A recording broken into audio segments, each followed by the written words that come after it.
Okay, this video is of A23. I'm going to do the interior shot first of this truck.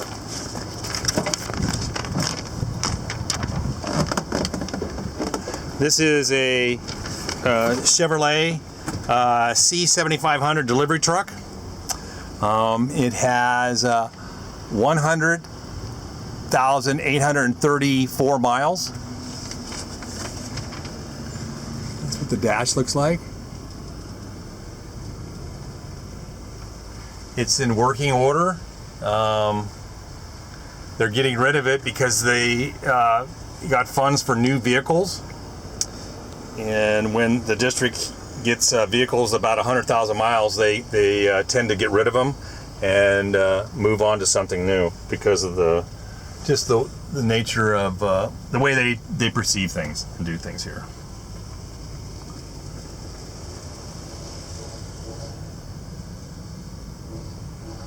So there's a log box here in the middle that'll be coming out. That won't stay with the vehicle.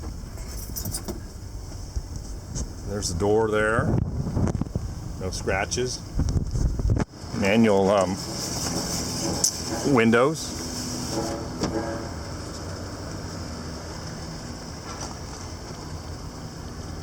So that's the video of the interior.